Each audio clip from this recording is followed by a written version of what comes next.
Good evening, and welcome to Edward's Sleep Mysteries.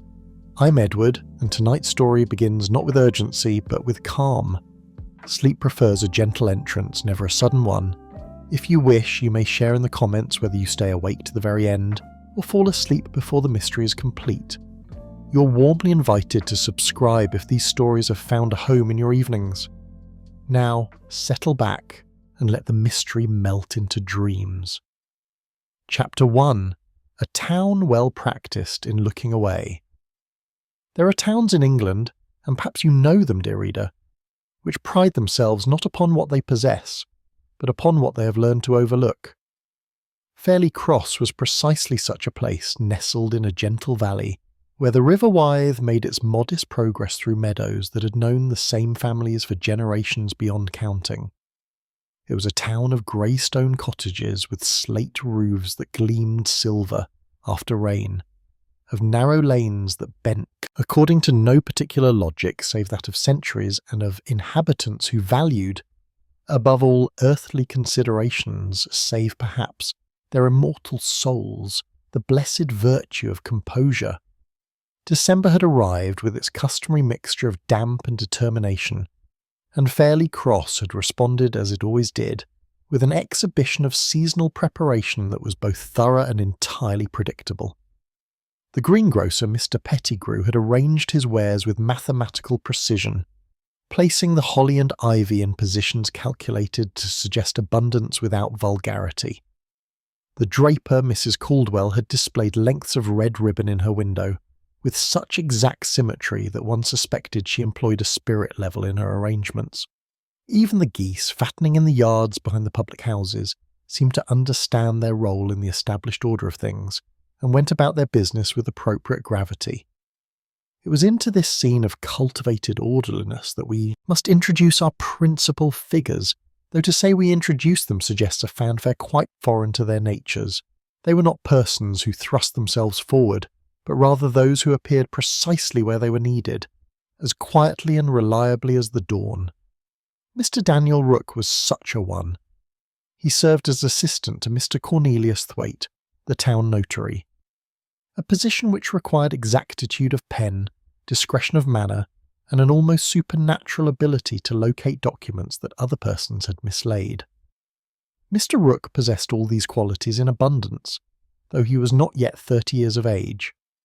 He was a slender gentleman of medium height, with dark hair that resisted all attempts at fashionable arrangement and eyes of a thoughtful grey that suggested he observed more than he revealed. His dress was invariably correct without being noteworthy.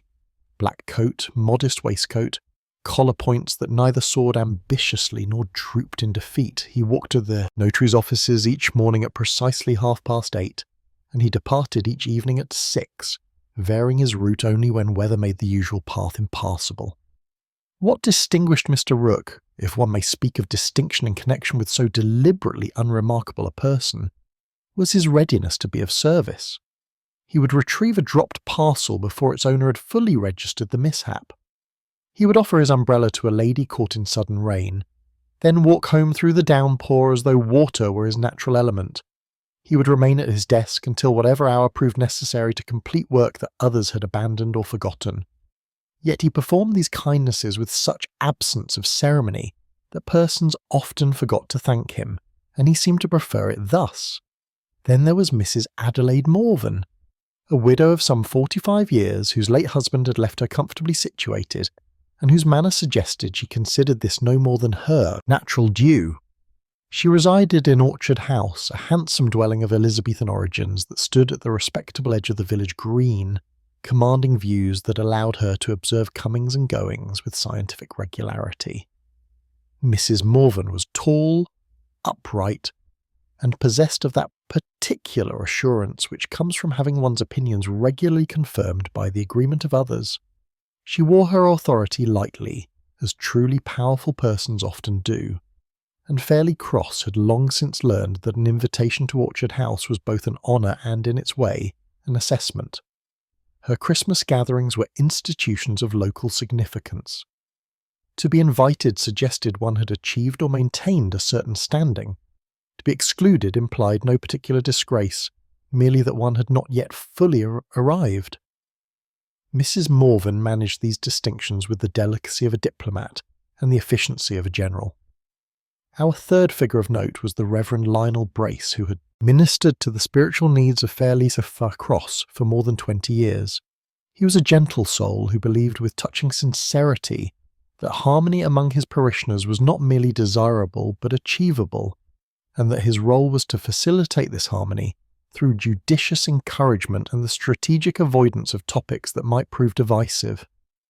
The Reverend was short and somewhat round, with a tendency to perspire during sermons that touched upon controversial matters, which he consequently avoided with remarkable consistency. He had kind blue eyes, a smile that came readily, and a deep conviction that most problems could be resolved through goodwill and the passage of time. These three then formed a sort of unofficial directorate over the affairs of Fairley Cross, though none would have claimed such influence. Mr. Rooke through quiet competence, Mrs. Morven through social authority, and the Reverend through spiritual guidance, they shaped the character of the town as surely as the river shaped its valley. And what was that character? It was, as we have noted, one of the composure. Fairley Cross did not trouble itself with matters it considered settled. It did not revisit decisions that had been made, particularly when those decisions had restored tranquillity.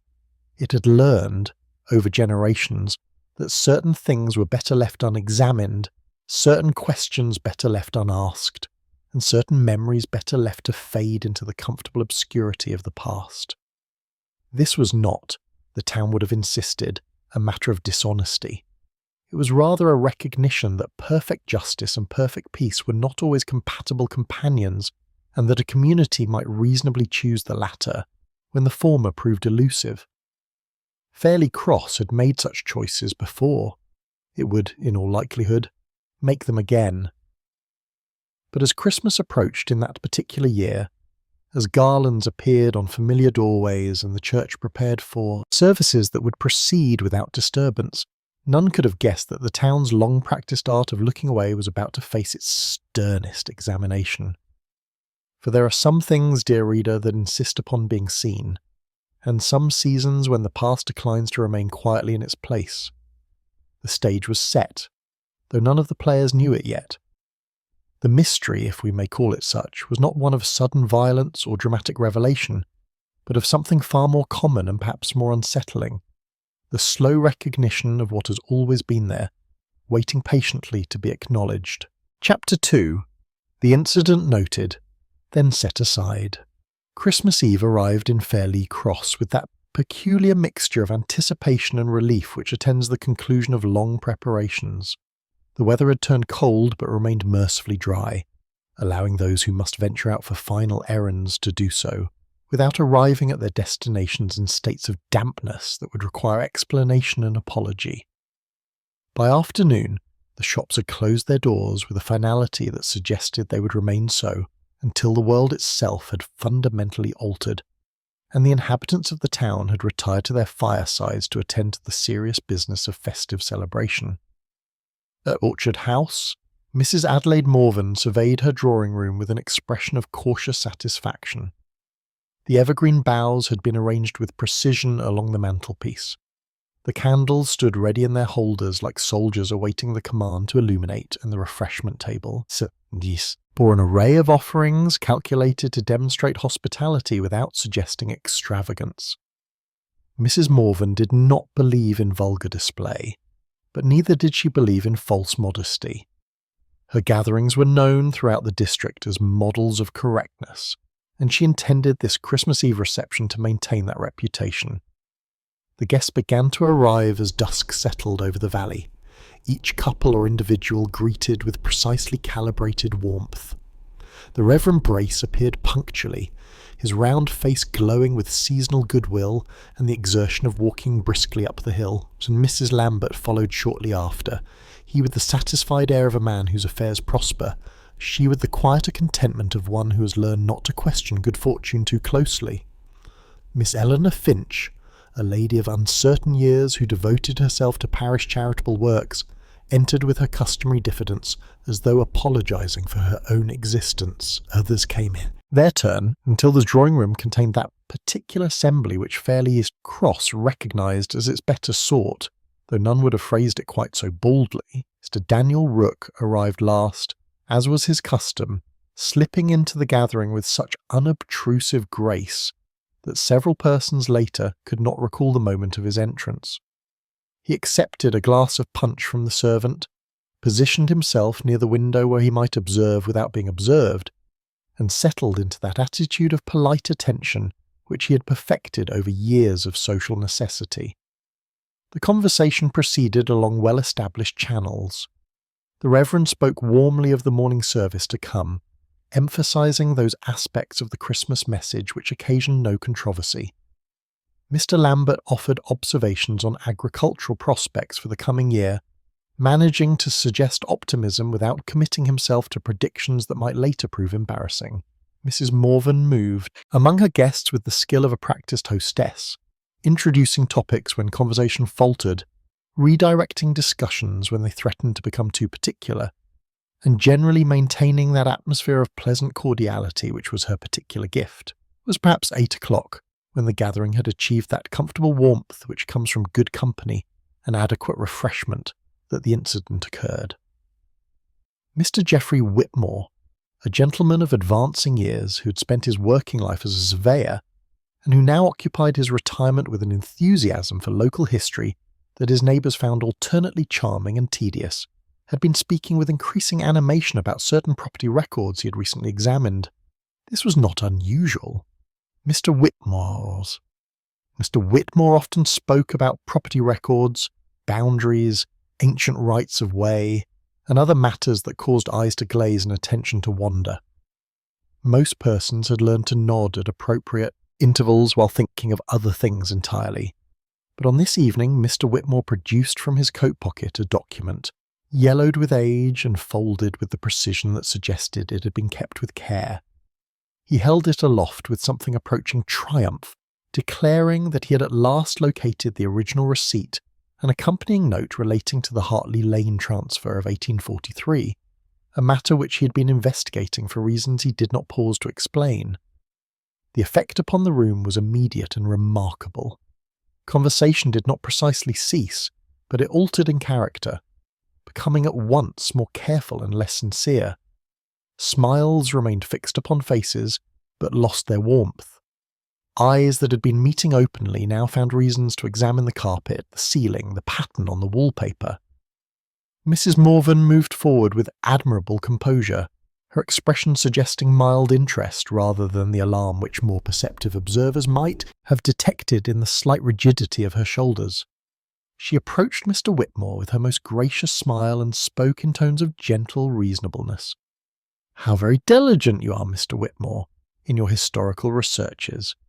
But surely such detailed discussions of old business matters are rather too particular for an evening of general festivity.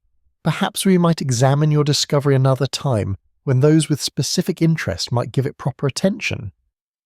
Mr. Whitmore, who possessed enthusiasm in greater measure than social discernment, appeared momentarily confused by this suggestion. He had expected congratulations, possibly even admiration, for his archival diligence. The palpable desire of the entire room that he ceased speaking, and put away his document, struck him with delayed but unmistakable force. "Oh," he said, with the deflating disappointment of a child whose proudly presented drawing has been met with polite indifference. "Yes, of course, I merely thought. That is to say, I had imagined, but naturally, if this is not the moment." It was then that Mr. Rook stepped forward, moving with that quiet efficiency which characterised all his actions. He approached Mr. Whitmore with a slight bow and spoke in his customary moderate tones. "Perhaps, Mr. Whitmore, you would allow me to examine the document more carefully in better light. The candles here, though charming, do not permit the scrutiny such historical material deserves. I should be interested to review the details, as my position with Mr. Thwaite sometimes requires knowledge of property transactions." This suggestion was received with visible relief throughout the room. Mr. Whitmore, mollified by this evidence of genuine interest, readily handed over the paper. Mr. Rook took it with care, glanced at its contents with an expression of thoughtful attention, then folded it neatly and placed it in his own pocket with a small nod of thanks. "I shall return it to you after the holiday, with whatever observations seem pertinent," he said quietly. "But Mrs. Morven is quite right that Christmas Eve is perhaps not the ideal occasion for the discussion of property records, however fascinating they may prove to those of us with particular interests in such matters." A small laugh rippled through the gathering, though it contained more relief than genuine amusement. Mrs. Morven seized the moment with practised skill, directing attention to the refreshment table where additional cakes had just been brought in. The Reverend Brace, recognising his cue, began to speak of the carol singers who would shortly make their rounds through the village. The dangerous moment had passed. Or had it? For those who watched closely, and Mr. Rook was always among those who watched closely, might have observed certain lingering effects. Mr. Lambert's joviality had acquired a forced quality. Miss Finch had become even more retiring than usual, as though wishing to disappear into the wallpaper itself. The Reverend perspired despite the moderate temperature of the room, and Mr. Rook, having offered tea to Mr. Whitmore, and assisted in smoothing the disruption with such gentle efficiency that most present would later recall only his helpfulness, stood once more by the window. His eyes were thoughtful, his expression unremarkable, but before placing the document in his pocket, he had looked upon it with an attention that suggested recognition rather than curiosity, and his face had betrayed, for just an instant, an emotion that might have been sadness, or perhaps resignation, or possibly something more complex still. The gathering continued for another hour, gradually recovering its previous warmth. Guests departed with expressions of gratitude and seasonal wishes. Mrs. Morven accepted their thanks with gracious satisfaction, secure in the knowledge that her reception had been, despite the momentary awkwardness, a success by all conventional measures. By 10 o'clock, Orchard House was quiet once more. The candles had been extinguished, the servants had removed the remains of the refreshments, and Mrs. Morven retired to her chamber with that particular contentment which comes from duty competently performed. None spoke of the incident as they walked home through the cold December night. It had been noted, certainly, but it had also been set aside, placed in that category of things which well-bred persons do not discuss because to discuss them would be to acknowledge that they had occurred at all. And Mr. Rook, walking alone through the silent streets with the document resting in his pocket like a small weight, thought thoughts which he shared with no one, and remembered things which the town had agreed to forget. Chapter 3. Polite Glances and Careful Words. The days following Christmas possessed that peculiar quality which belongs to the interval between great occasions, when time seems to move more slowly, and the ordinary business of life resumes with a certain reluctance, as though the world itself were not quite ready to abandon festivity for the mundane realities of winter. In Fairley Cross, this transition was marked by the gradual removal of seasonal decorations, the reopening of shops whose proprietors had enjoyed their brief respite, and the resumption of those small routines which gave structure to village existence. Yet there was, to those who possessed the particular sensitivity required to detect such things, a subtle alteration in the atmosphere of the town.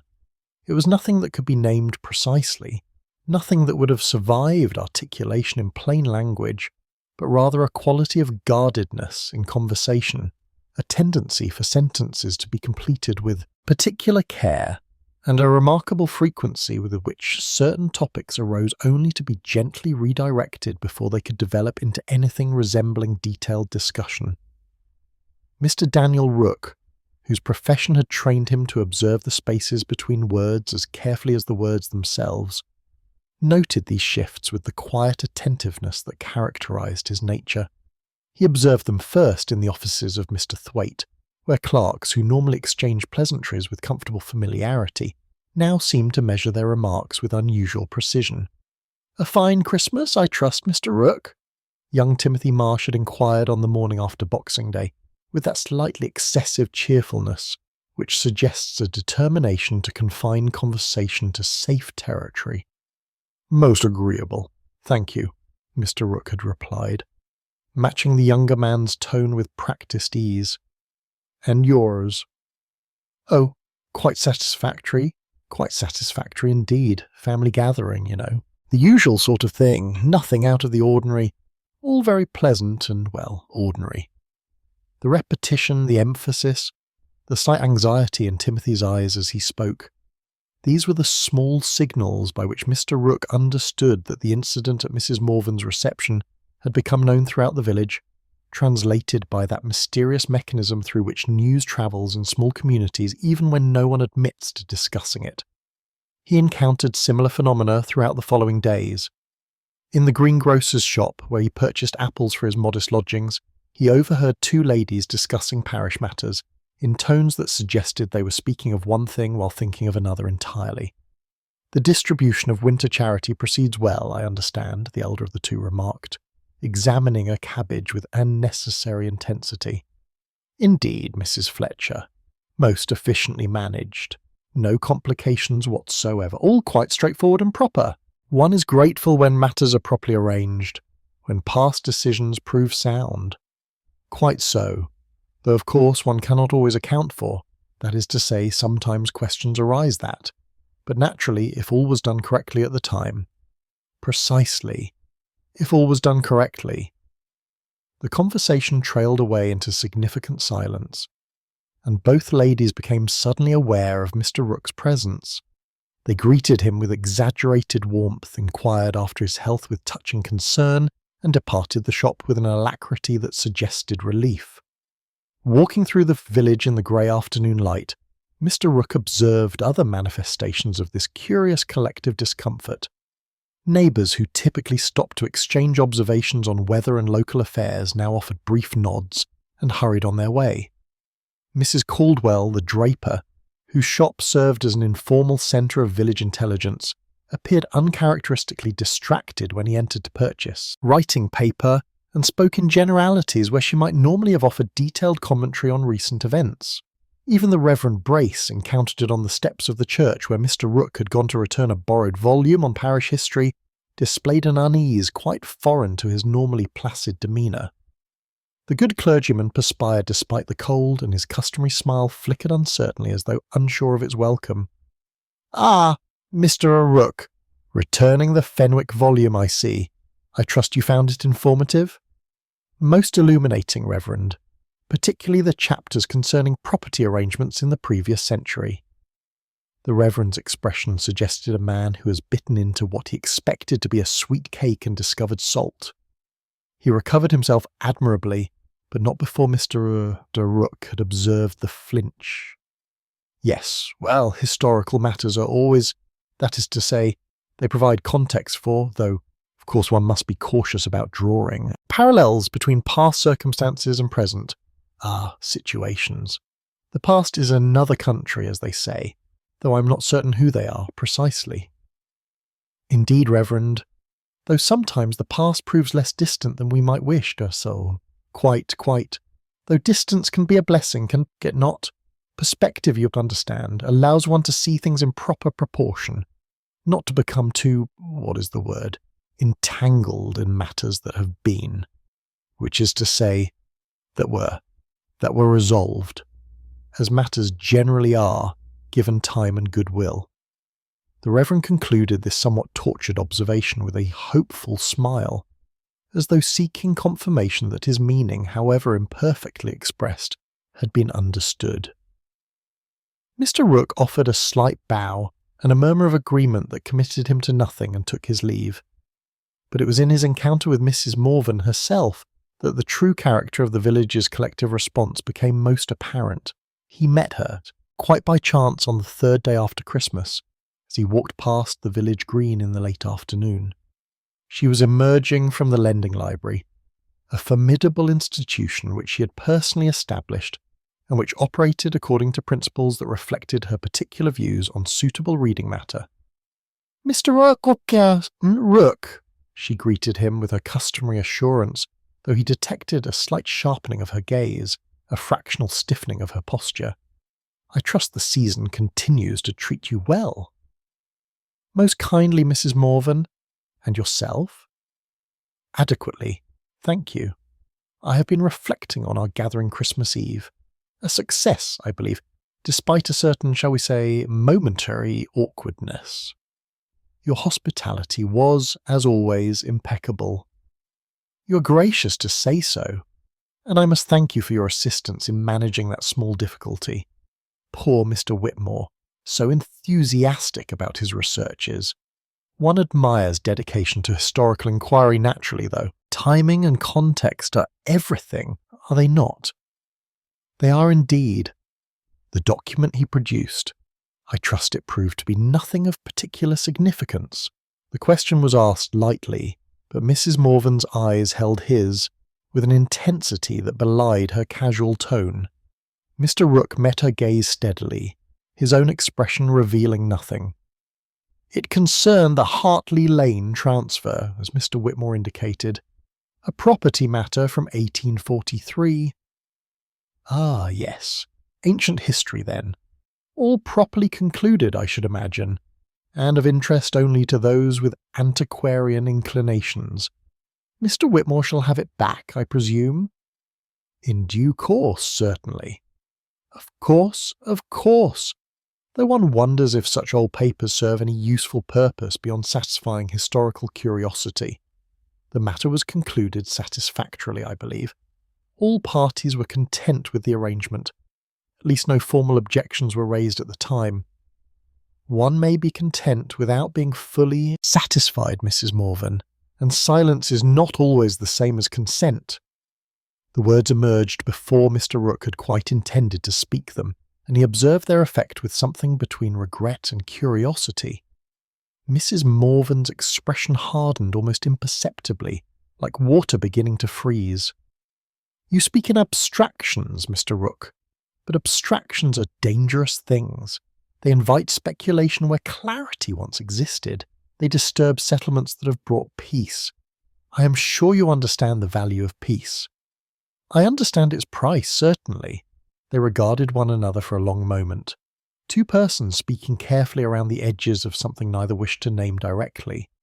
Finally, Mrs. Morven inclined her head with frigid courtesy. I am sure we shall speak again, Mr. Rook. When the weather improves, perhaps. Winter can make one melancholy, can it not? Inclined to dwell on things best left to rest. She departed with measured dignity, leaving Mr. Rook standing alone by the green as evening settled over Fairley Cross. He remained there for some minutes, watching the last light fade from the western sky, and thinking thoughts which, had they been known to Mrs. Morven or the Reverend Brace or any of the other guardians of the town's tranquillity, would have caused them considerable unease. For Mr. Rook had begun to understand with a clarity that increased daily that Fairley Cross had not forgotten the Hartley Lane affair. It had merely agreed, collectively and without explicit discussion, to remember it incorrectly. Names had been replaced with generalities, uncomfortable details had been softened into vagueness, and the whole matter had been wrapped in layers of polite language until its true shape became obscured. But the document in his possession, resting in the drawer of his writing desk, contained specifics that resisted such charitable interpretation. And Mr. Rook, who had learned long ago to keep his own counsel, now faced a question he had been avoiding for years. When truth and peace cannot coexist, which does one choose? And having chosen, how does one live with the consequence? These were not questions to be resolved in an evening, or perhaps in a lifetime, but they were questions that, once acknowledged, could not be easily set aside again. Chapter 4. Questions asked as if in passing. There is an art to inquiry which consists not in the directness of one's questions, but in their apparent casualness, in the suggestion that one asks merely from idle curiosity rather than purposeful investigation. Mr. Daniel Rook had perfected this art through years of professional necessity, for his position required him to extract information from persons who did not always realize they possessed it, or who, possessing it, were not invariably eager to share.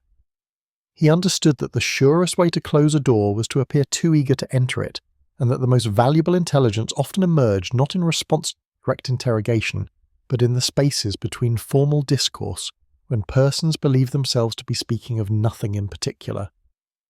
The new year arrived with weather that matched the collective mood of Fairly Cross, grey and uncertain, neither stormy enough to provide dramatic distraction nor clear enough to lift the spirits. It was weather for indoor occupations, for the mending of household items long neglected, for the reading of books one had been meaning to finish, and for the sort of social calls which, while not precisely desired by either party, satisfied the requirements of neighbourly duty. Mr. Rook made several such calls during the first week of January, though to the casual observer they would have appeared entirely random, motivated by nothing more than the obligations of courtesy. In truth, each visit had been calculated with care, designed to place him in conversation with persons who might, without quite realising it, illuminate corners of a story whose outlines he was beginning to discern. His first call was upon the Reverend Brace, ostensibly to discuss the parish accounts which Mr. Rook reviewed quarterly in his capacity as assistant to the notary. He arrived at the rectory in mid-morning, when the Reverend had finished his breakfast but had not yet committed himself to the composition of Sunday's sermon, and found the good clergyman in his study, surrounded by books which gave every appearance of having been consulted without being particularly helpful. Mr. Rook, what a pleasant surprise, though I suppose it is not precisely a surprise, as we had arranged this meeting. That is to say, I had expected you, so the surprise would be if you had not come, which would be no surprise at all in the sense of being delightful, but rather the opposite. I do run on so. Please sit. The Reverend gestured to a chair whose upholstery had seen better days, and Mr. Rook settled himself with the account books arranged neatly upon his knees. They proceeded through the various entries with methodical attention, the Reverend offering explanations for expenditures which required none, and Mr. Rook noting figures with his customary precision. It was after they had concluded the formal business, when tea had been brought and the Reverend had relaxed into the relief of completed duty, that Mr. Rook allowed his inquiry to begin. "I have been reflecting," he remarked, as though the thought had just occurred to him, "on the various charitable distributions managed by the parish. The records show admirable consistency over the years." "We endeavour to be fair," the Reverend replied, warming to a topic which allowed him to feel morally confident. "Each case judged on its merits, assistance provided where genuine need exists. Though I imagine there are difficult decisions, when need exists but resources are limited, when helping one family might mean disappointing another. Indeed, indeed. Most vexing. One does one's best to balance competing claims to ensure that charity serves the greatest good. I wonder," Mr. Rook continued, his tone remaining merely conversational, "how such decisions were managed in the past. During the winter of 1843, for instance, which I understand was particularly harsh." The Reverend's teacup paused midway to his lips. He completed the motion with careful deliberation, then set the cup down with a small clatter that suggested his hand had not been entirely steady. 1843. Dear me, that is some years ago now. I'm not certain I recall the specifics, though yes, the winter was difficult. Many were in need. The parish records mention a family named Hartley. They appear in the accounts for several months, then cease quite abruptly. Hartley, yes, that is to say this name is familiar. Though circumstances change, do they not? Families move on, situations resolve themselves. One cannot always know the full history of such matters. I believe there was a property on Hartley Lane. The family gave the lane its name, I understand. The Reverend rose abruptly, moving to the window where he stood with his back to Mr. Rook, his hands clasped behind him in an attitude that might have suggested contemplation, but more probably indicated discomfort. "Mr. Rookie, you must understand that my role in such matters is one of spiritual guidance rather than worldly judgment. When difficulties arise, when decisions must be made that affect people's lives and futures, I can only counsel discretion, compassion, and the preservation of community harmony. What was done for the good of all. All who remained, perhaps." The Reverend turned, his expression pained. "You're young yet, Mr. Rook, though not so young as to be entirely innocent of the world's complexities. You will learn, if you have not already, that perfect solutions are rarely available. Sometimes one must choose between justice and peace, and pray that wisdom attends the choice, and if the choice proves mistaken, then one must live with it, as we all must live with our choices, mistaken or otherwise. They parted with mutual courtesy, but without the warmth that had characterised their earlier relations. Mr. Rook left the rectory with more questions than answers, but with a clearer sense that the questions themselves were valid. His next inquiry came by chance rather than design, though it proved no less illuminating for that. He encountered Miss Eleanor Finch in the lending library 2 days later, where she was returning volumes on household management and collecting new ones on the same inexhaustible subject.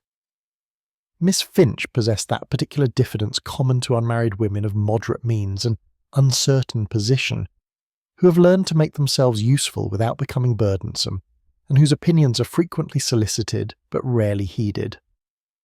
"Mr. Rook, good afternoon. How pleasant to see you.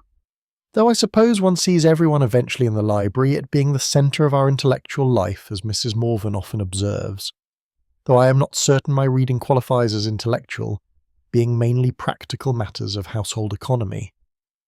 Practical wisdom is no less valuable than theoretical knowledge, Miss Finch. Indeed, it is often more so." She coloured with pleasure at this observation, and became slightly less apologetic in her manner. Mr. Rook, selecting a volume on local history which provided excuse for his presence, continued in the same friendly tone. "I understand you have long been active in parish charitable work." "Oh, merely in a small way. Others do so much more. I only visit families occasionally, assess needs, that sort of thing. Nothing of great importance." "On the contrary, such work requires both discretion and judgment. You must have seen many difficult situations over the years. One does encounter sadness, certainly, families in distress, the hardships that come from circumstances beyond one's control, though we do what we can, of course. I imagine some cases prove more complicated than others, when assistance is needed but perhaps not easily provided." Miss Finch's expression became troubled, as though he had touched upon something that had long disturbed her. She glanced around the library, ascertaining that they were alone save for the elderly librarian who was deeply absorbed in cataloguing new acquisitions. Mr. Rook, may I speak frankly? I do not typically, that is to say, I am not given to questioning decisions made by those wiser than myself, but sometimes I wonder if we did everything we might have done in certain cases, years ago. The Hartley family. She started visibly, and her eyes met his with something approaching relief, as though she had been waiting years for someone to speak the name aloud. "You know of them, then?" I was not certain if anyone remembered, or rather, if anyone wished to remember. It was all managed so quietly. Mrs. Morven said it was for the best, that the family had other prospects, that we could not support them indefinitely, and perhaps she was right. She is usually right about such things. Yet I have never been entirely comfortable with how it concluded. How did it conclude, Miss Finch? I am not entirely certain. That is the difficulty. They were receiving assistance, and then quite suddenly they were not. There was some discussion of property, of arrangements being made, and then they were gone. I called at the cottage on Hartley Lane to deliver provisions, as I had done many times before, and found it empty. No one spoke of it afterward. It seemed understood that the matter was settled and required no further comment. "And you accepted this?" "What else could I do? I am not a person of influence, Mr. Rook.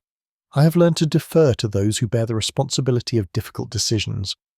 But I have wondered if we might have done more, or done differently. The uncertainty troubles me more than certainty would, even certainty of wrongdoing. Does that seem foolish? Not in the least. Uncertainty is often harder to bear than acknowledged error. At least error can be repented and possibly rectified." Miss Finch regarded him with an expression of gratitude mixed with apprehension, as though he had articulated something she had long felt but lacked words to express. "You will not speak of this conversation?" she asked quietly. "Not without your permission." She nodded, collected her books, and departed with her customary unobtrusive grace. Mr. Rook remained in the library for some time afterward, ostensibly reading his volume on local history, but in truth assembling pieces of a puzzle that was becoming steadily clearer even as its full implications remained obscure. He was beginning to understand that the Hartley Lane affair had not been a matter of decisive wrongdoing so much as a gradual abandonment of responsibility, a collective decision to let circumstance and convenience dictate outcomes that should have been determined by principle. No one person bore full blame, yet neither was anyone entirely innocent. The town had chosen peace over justice, and having made that choice, had agreed to forget that any choice had been required. But Mr. Rook remembered, and he was discovering that others remembered too, though they had learned to carry their memories quietly like small shameful burdens hidden from view. The question that now presented itself was what, if anything, should be done with such memories when they could no longer be comfortably ignored. Chapter 5. Explanations that sat comfortably. There exists in every community a particular class of narrative which serves not to illuminate truth but to obscure it with such admirable thoroughness that the obscuration itself comes to be mistaken for clarity. These are the explanations that sit comfortably in the collective consciousness, requiring no examination because they fulfill the deeper need for moral equilibrium. They allow persons to sleep soundly, to meet their neighbours' eyes without flinching, and to proceed through their days untroubled by doubts that might otherwise disturb the smooth surface of routine existence. Fairly Cross possessed several such explanations, accumulated over generations like sediment at the bottom of a clear stream, and the matter of Hartley Lane ranked prominent among them. As Mr. Rook expanded his inquiries during the grey weeks of January, he encountered these comfortable narratives in various forms, each adapted to suit the conscience of the speaker while maintaining essential elements that had achieved the status of accepted fact. It was Mr. Hugh Lambert who provided the most elaborate version, though he did so without prompting and indeed without any apparent awareness that he was offering an explanation at all. Mr. Rook encountered him quite by accident at the Swan and Bell, where both had taken refuge from a particularly penetrating rain that turned the village lanes to streams of cold mud. The public house was nearly empty at that afternoon hour, and Mr. Lambert, fortified by a pint of ale and the warmth of the fire, was inclined toward a conversation.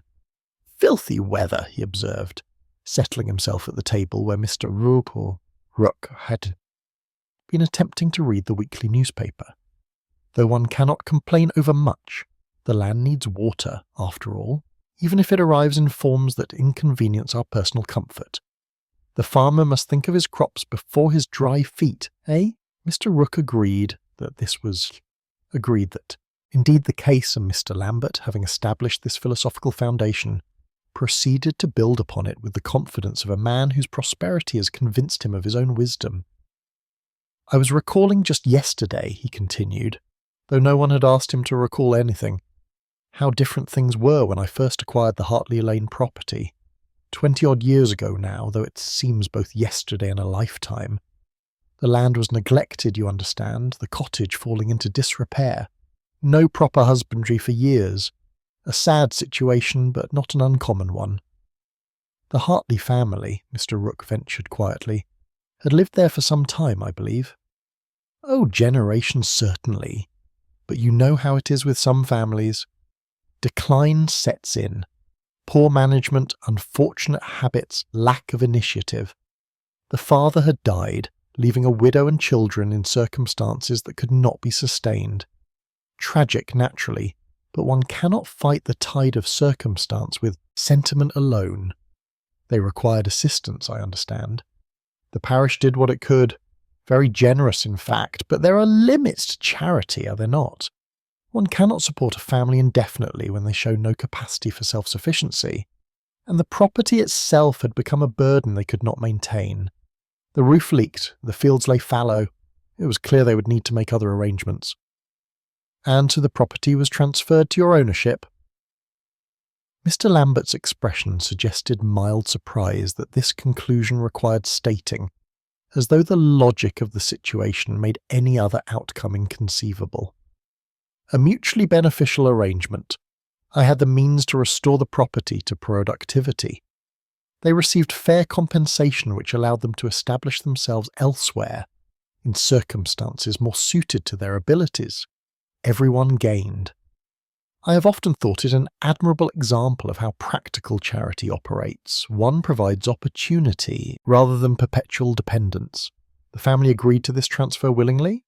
Of course, though willingness is perhaps too strong a word. They recognised necessity, which is much the same thing. The widow was a sensible woman by all accounts. She understood that pride must sometimes yield to practicality. I believe she took the children north, where her sister had a situation in service. Better prospects there, no doubt. The country life is not for everyone. Mr. Sir Lambert concluded this explanation with an air of satisfaction, as though he had single-handedly rescued the Hartley family from their own inadequacy while simultaneously performing a service to the community. He ordered another pint, offered one to Mr. Rook, which was politely declined, and proceeded to discuss improvements he had made to the property, which was now called Lambert Farm, and produced quite respectable yields of wheat and barley. Mr. Rook listened with his customary attentiveness, noting what was said and what remained conspicuously unspoken. The narrative possessed internal consistency, to be sure, yet it raised as many questions as it answered. How fair had the compensation been? What choice did a widow with children possess when faced with the united opinion of parish authorities and prosperous neighbours? And what had become of the family afterward? In those northern regions where they had supposedly found better prospects? These questions, however, did not trouble Mr. Lambert, whose conscience appeared entirely unburdened by doubt.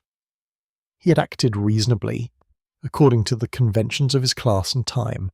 The outcome had benefited him materially.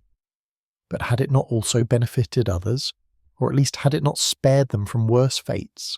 These considerations formed a comfortable cushion upon which his self-regard could rest undisturbed. 2 days later, Mr. Rook received a different perspective, though one that arrived at similar conclusions through alternative reasoning. He was walking past the churchyard when he encountered Mrs. Beatrice Thorne, a widow of more modest means than Mrs. Morven, but of similar social assurance, who had paused to arrange flowers on her late husband's grave despite weather that threatened further rain. Mr. Rook, how dedicated you are to your constitutional walks, even in such uninviting conditions. I admire consistency, though I sometimes think it borders on stubbornness. Perhaps the two qualities are not easily distinguished, Mrs. Thorne. A philosophical observation. My late husband was given to such observations. He believed that certainty was the enemy of thought, though he was quite certain of this belief, which always struck me as paradoxical. But you are getting wet. Let me walk with you a short distance, as I have finished here. They proceeded along the path that skirted the churchyard, and Mrs. Thorne, who rarely required prompting to express her views, continued speaking. I have been thinking about the past lately. Perhaps it is the season, or perhaps it is age creeping upon one with its burden of memories. Do you remember much of your childhood in Fairley Cross, Mr. Rook? A certain amount. I was young when certain events occurred. Ah, you refer to the Hartley matter. Yes, I supposed you might. It has been spoken of recently, or rather spoken around, which amounts to nearly the same thing. I knew the family slightly. The widow was respectable enough in her way, the children adequately behaved. But respectability and adequacy are not sufficient when circumstances turn against one, are they? They could not maintain the property. More to the point, they could not afford to maintain it while also feeding and clothing themselves. The parish helped, but there are always competing demands on charity. Other families in need, other worthy causes. One must establish priorities, and priorities inevitably mean that some needs go unmet. It is regrettable, but unavoidable. So the family was encouraged to sell. Mrs. Thorne paused in her walking, turning to regard Mr. Rook with shrewd eyes that suggested she understood more than her words conveyed. Encouraged is such a gentle word, Mr. Rook. But yes, let us say they were encouraged. The alternative would have been to watch them sink deeper into debt and dependency, perhaps lose the property to creditors under less favourable terms. Mr. Lambert paid fairly, by the standards of the time. The family departed with resources to start anew. One might argue that the outcome, while not ideal, was the best available under difficult circumstances. And if the circumstances had been different, if the parish had provided more substantial support, for instance, then we might have preserved one family's dignity while failing to support others equally deserving. Resources are finite, Mr. Rook.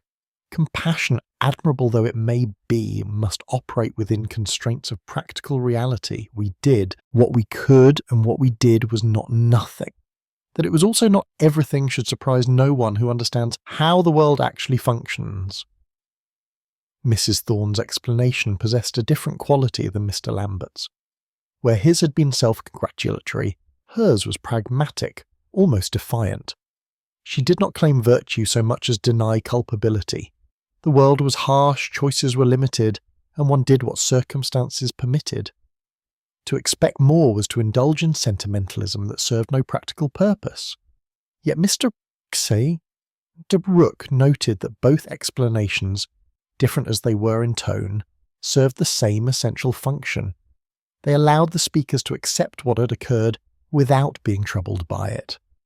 They transformed a questionable outcome into an inevitable one, converted possible failure into reasonable compromise, and relieved conscience of the burden of sustained examination. These were the explanations that sat comfortably, and they would continue to sit comfortably unless something occurred to disturb them.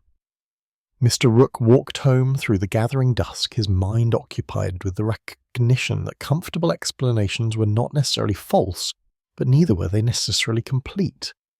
They told part of the truth while leaving other parts in shadow, and what remained in shadow might prove as significant as what stood in light. The document in his desk drawer contained information that did not fit comfortably into the prevailing narratives. It suggested complications that had been smoothed away, objections that had been overruled, and promises that perhaps had not been entirely kept. Whether this information should remain private or become public was a question Mr. Rook had not yet resolved, though with each passing day and each comfortable explanation he encountered, he felt the weight of that decision pressing upon him with increasing insistence. For there comes a time when keeping silent becomes itself a form of speech, when neutrality becomes complicity, and when one must choose between disturbing the peace and keeping faith with truth. Mr. Rook had not yet reached that time, but he sensed it approaching with the inevitability of spring following winter, and he wondered what sort of man he would prove to be when it arrived. Chapter 6. What was assumed to be settled. There are matters in life which acquire, through the mere passage of time and the absence of continued protest, the character of settled fact. They become part of the established order of things, woven into the fabric of communal memory, with such thoroughness that to question them seems not merely impertinent but almost absurd, like questioning whether spring follows winter or whether bread requires flour. The Hartley Lane affair had achieved precisely this status in Fairley Cross. It was settled, concluded, resolved and filed away in that mental repository where past difficulties reside once they have been deemed sufficiently distant to no longer warrant active consideration.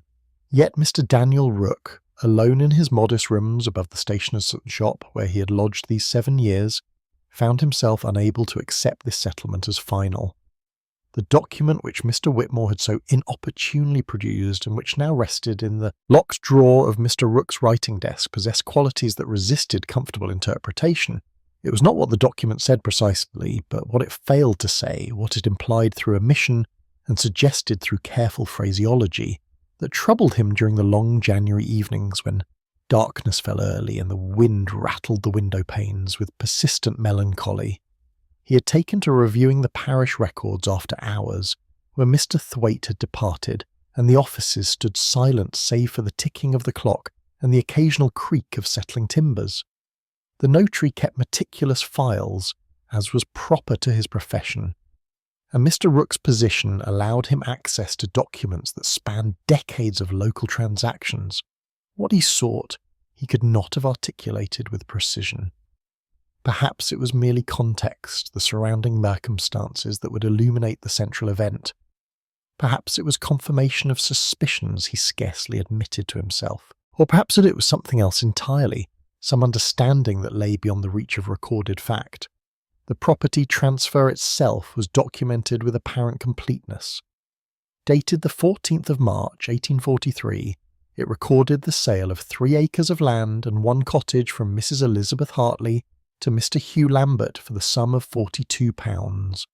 The legal language was irreproachable, the signatures properly witnessed, the stamp duty paid.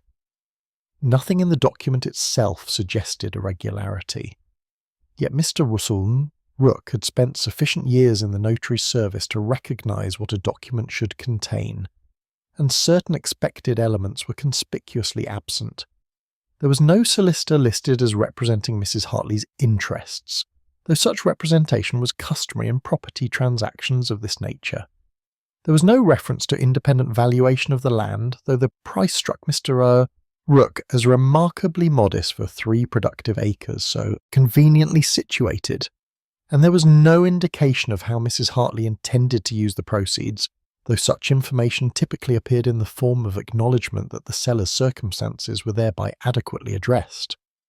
The document Mr. Whitmore had produced provided additional context that the official record lacked. It was a receipt, signed by Mrs. Hartley, acknowledging payment of the agreed sum, but attached to it, on a separate sheet in a different hand, was a note that read simply, "The above amount received in full settlement of all claims, with understanding that parish assistance shall continue through Michaelmas for purpose of relocation and establishment elsewhere as verbally agreed." The note was unsigned, undated, and not referred to in any official record Mr. Rook could locate. Yet its existence suggested negotiations more complex than the simple property transfer implied.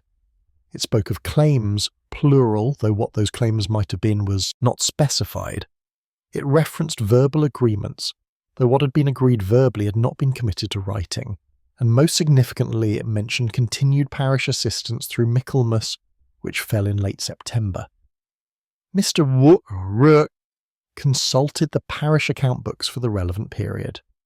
Payments to the Hartley family had indeed continued after the March property transfer, modest sums for provisions and necessities, but these payments had ceased not in September, as the note suggested they should, but in June, a full 3 months earlier than promised. The final entry read simply, "Hartley family, provisions, £4 6s, final payment, family having removed to other district." What had occurred between March and June? Why had the family departed 3 months before the promised assistance expired? And where, precisely, had they gone? These questions led Mr. Rook to examine other records, searching for any mention of the Hartley family after their disappearance from the parish accounts. He found little that satisfied his curiosity. A note in the Reverend Brace's records mentioned the Hartley situation having resolved itself with less difficulty than anticipated. A letter from Mrs. Morvan, the parish overseer, expressed satisfaction that the family has accepted the wisdom of establishing themselves in circumstances more suited to their condition. But nowhere could Mr. Rook locate any indication of where the family had actually gone, or whether they had successfully established themselves at all. It was this absence, more than any specific wrongdoing, that disturbed him. The Hartley family had not merely moved away, they had vanished from the written record as completely as though they had never existed. Their name survived only on the lane where their cottage had stood, and even that might have been changed had Mr. Lambert's sense of tradition not preserved it. They had become, in effect, ghosts, remembered vaguely by some and forgotten entirely by others, their story reduced to the comfortable explanations that served the living rather than honoured the departed. Mr. Rook's own memories of that time were fragmentary, filtered through the understanding of a youth of perhaps 14 years. He remembered being sent by Mr. Thwaite to deliver documents to various parties involved in the transfer. He remembered the Hartley cottage, which he had passed often enough, and the woman who lived there with her 3 children. She had been, he recalled, a person of quiet dignity, neither seeking attention nor avoiding it, managing her reduced circumstances with that particular grace which poverty sometimes instills in those it does not entirely crush. He remembered too, though less distinctly, a conversation overheard in the notary's offices. Mr. Thwaite speaking with someone, perhaps the Reverend, perhaps another of the town's worthies, discussing the need to resolve the situation before it becomes more complicated. The exact words had faded, but the tone remained clear in memory, not malicious, not cruel, but determined. The situation required resolution, and resolution required that certain parties accept outcomes they might not have chosen freely. As a youth, Mr. Rook had not questioned these matters. Adults made decisions about adult affairs, and his role was to copy documents neatly and deliver them promptly. But the youth had grown into a man who understood that settlement and justice were not always synonymous, and that what was assumed to be properly concluded might rest on foundations less secure than those who benefited from the conclusion cared to examine. He closed the parish records and returned them to their proper places, then sat for a long while in the darkened office, illuminated only by the single candle he had brought with him. The rain had begun again, a steady downpour that would turn the lanes to mud and keep sensible persons indoors. He should return to his lodgings, attend to his own comfort, and leave these old matters to their rest. Yet he did not move. He sat instead with his thoughts, which were becoming less comfortable as his understanding increased. The Hartley Lane affair had not been a simple transaction between willing parties. It had been a managed departure, orchestrated by persons who believed they were acting reasonably, but who had perhaps confused their own convenience with the common good. Mrs. Hartley had not freely chosen to sell her property and remove elsewhere. She had been encouraged, persuaded, and finally compelled by circumstances that others had arranged to accept an outcome that served her poorly while serving others well. Was this injustice or merely misfortune? The distinction mattered, for the former required remedy while the latter demanded only sympathy. Mr. Rousseau was not yet certain which category properly applied, though he suspected the truth lay somewhere between the two in that uncomfortable territory where good intentions produce questionable outcomes and where the absence of malice does not guarantee the presence of righteousness. What troubled him most was his own complicity, however peripheral. He had been young, certainly, and without influence, yet he had assisted in the transaction. He had copied documents, delivered messages, performed the small tasks that facilitated the transfer. He had known even then that something was not quite right, yet he had said nothing. He had kept silence as the town had kept silence, and in that silence a family had disappeared. The candle burned low, and still Mr. Rook sat motionless, wrestling with questions that admitted no easy answers. The rain continued its patient assault upon the roof, and the clock marked the passing hours with mechanical indifference. Somewhere in the northern counties, if fortune had been kind, the Hartley family lived out their lives in circumstances unknown to those who had displaced them. Or perhaps fortune had not been kind. Perhaps they had found no secure establishment, no better prospects, no adequate compensation for what they had lost. Mr. Rook did not know, and this not knowing had become intolerable. He could no longer accept the comfortable assumption that all was well, merely because all was settled. Settlement was not resolution, silence was not peace. And what was assumed to be concluded might require, after all these years, to be reopened and examined honestly. Rising at last, he extinguished the candle and made his way through the darkened offices to the street beyond. The rain soaked him immediately, but he scarcely noticed.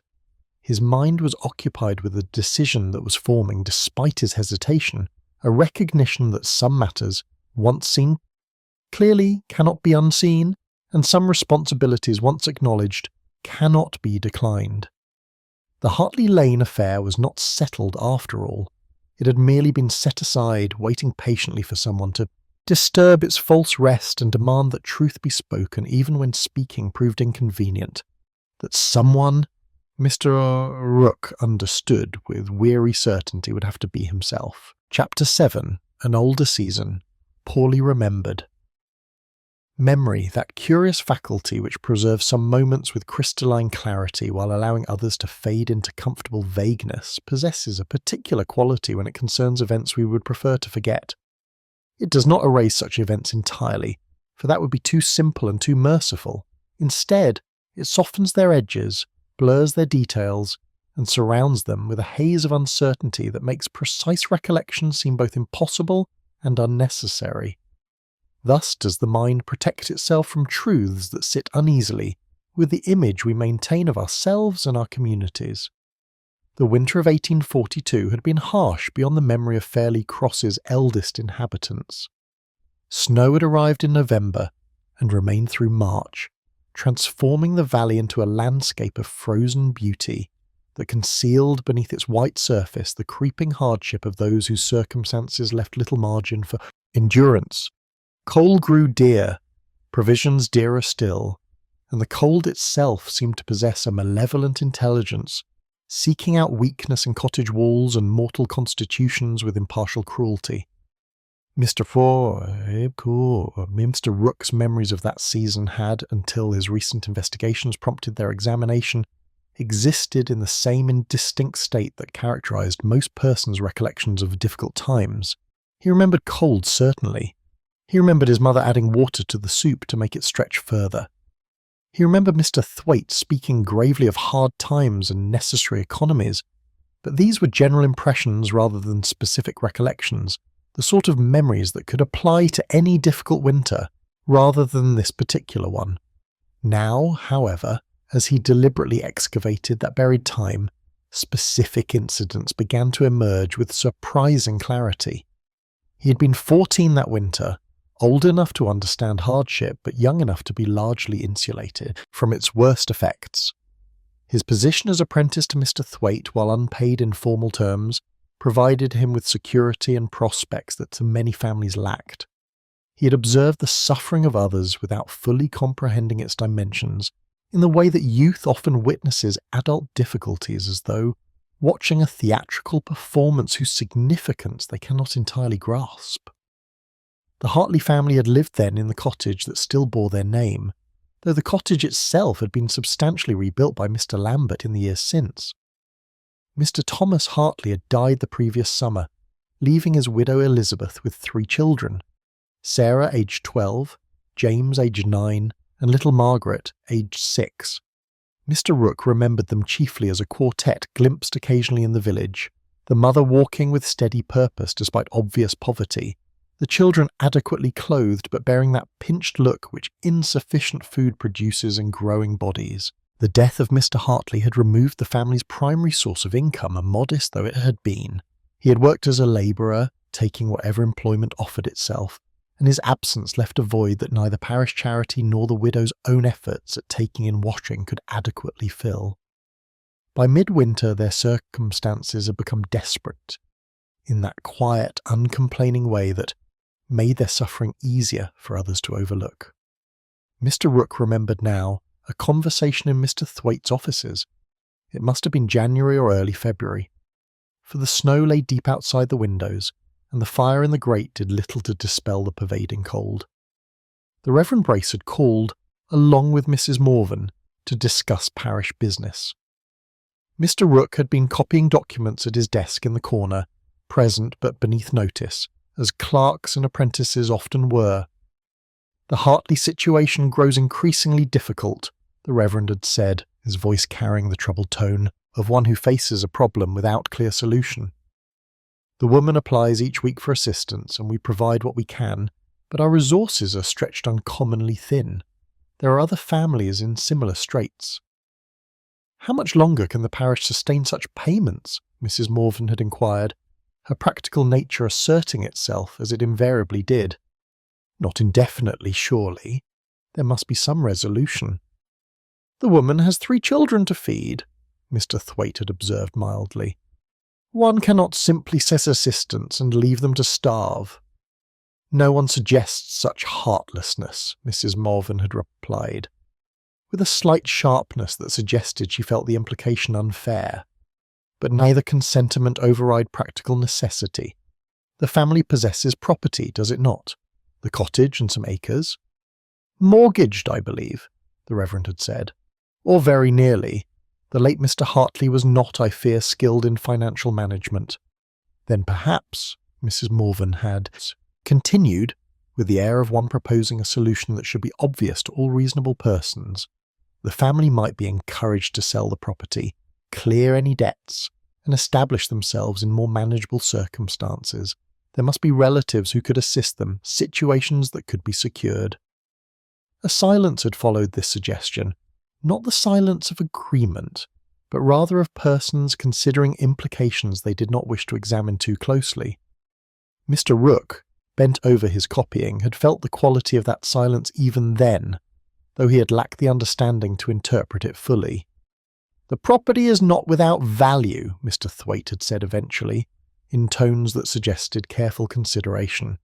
"The land is good, well situated, but in the present market, and with the state of the cottage, it would not fetch much. Enough surely to provide the family with resources for relocation and some period of support while they establish themselves anew, if a purchaser could be found willing to pay fairly." "Mr. Lambert has expressed interest in expanding his holdings," Mrs. Morven had noted, as though this information had just occurred to her, though Mr. Rook suspected now that she had known it all along.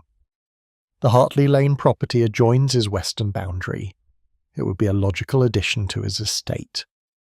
Thus had the matter been set in motion, or perhaps merely articulated, for such decisions are rarely made in single moments, but rather accumulate through multiple conversations until they achieve the status of settled intention. By March, the transfer had been arranged. By June, the family had departed, and within a year, their presence in the collective memory of Fairley Cross had faded to the same indistinct status that Mr. Rook's recollections had possessed, until he began to examine them deliberately. But what had happened between March and June? This was the question that troubled Mr. Rook as he pieced together fragments of memory and documentary evidence. The property transfer had provided Mrs. Hartley with £42, a sum that should have been adequate for modest relocation and establishment elsewhere. The parish had promised continued assistance through September. Why then had the family departed in June, 3 months prematurely? Mr. Rook had, during his recent researches, discovered a partial answer in an unlikely source. While examining old correspondence in the notary's files, he had found a letter from Mrs. Morven to Mr. Thwaite, dated May of 1843. It referenced the Hartley situation and expressed concern that continued presence in the village might prove awkward for all parties, particularly given Mr. Lambert's plans for improvement of the property. The letter went on to suggest that it would be advisable to encourage Mrs. Hartley to expedite her departure, as the transitional period grows prolonged and creates uncertainty for everyone concerned. It concluded by noting that Mrs. Morven had spoken with the woman and impressed upon her the wisdom of prompt action, and that arrangements might be made to provide a final payment in lieu of continued weekly assistance, allowing for a cleaner conclusion to the affair. This letter illuminated much that the official records left obscure. Mrs. Hartley had not chosen to leave in June. She had been encouraged, persuaded, and possibly pressured to depart before the promised support expired. The motive was not cruelty but convenience, the desire to conclude an uncomfortable situation and allow life to return to its customary rhythms. Mr. Lambert wished to begin improvements to his newly acquired property. The parish wished to redirect its resources to other needs. Mrs. Morven, who managed such matters with her characteristic efficiency, had facilitated a resolution that satisfied these various requirements. But what of Mrs. Hartley's requirements? What of her children's needs? These questions appeared to have been considered secondary to the greater good of communal convenience. She had been given a choice, certainly, but it was the sort of choice that allows only one reasonable answer, the kind of freedom that consists of accepting what others have decided on one's behalf. Mr. Rook rose from his desk, where he had been sitting with documents spread before him like evidence in a trial, and moved to the window. February had arrived with marginally softer weather, though winter still held the valley in its grey grasp. He thought of that older February, 22 years past, when a widow with 3 children had faced choices no person should be forced to make, and had made them with whatever grace desperation allows. Where had they gone?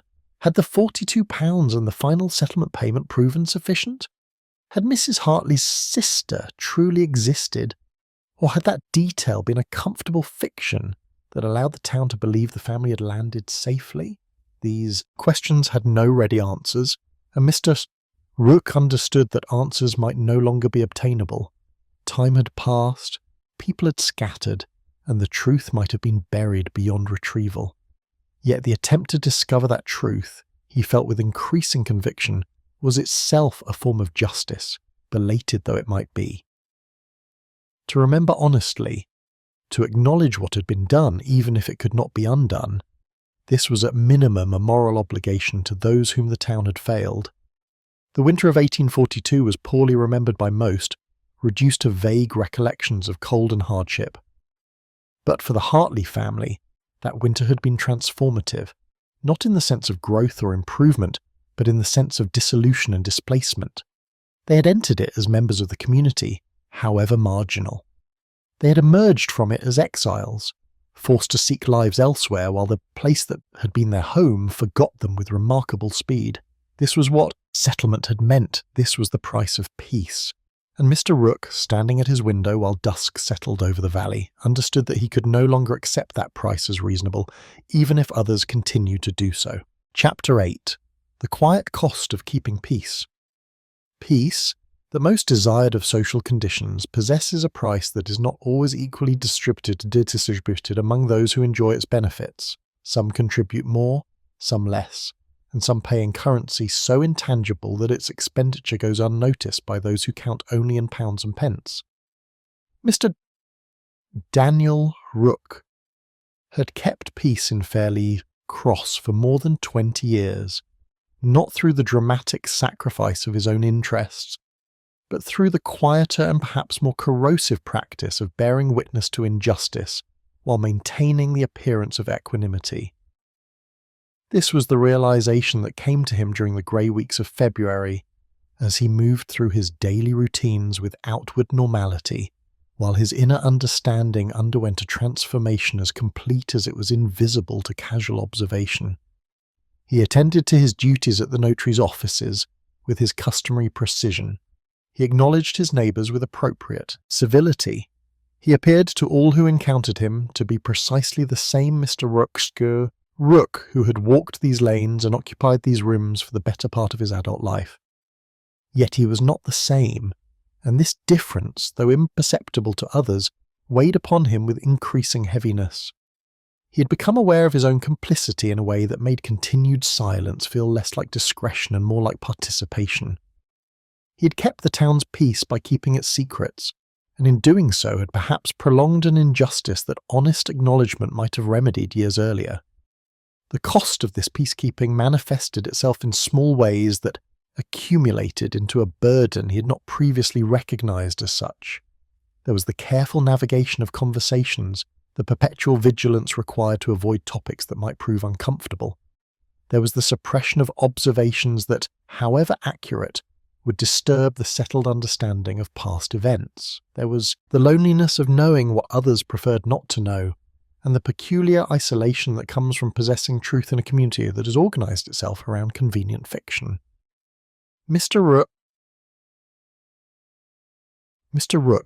had learned to live with these costs, as one learns to live with a chronic ailment that causes no acute pain, but steadily diminishes the quality of existence.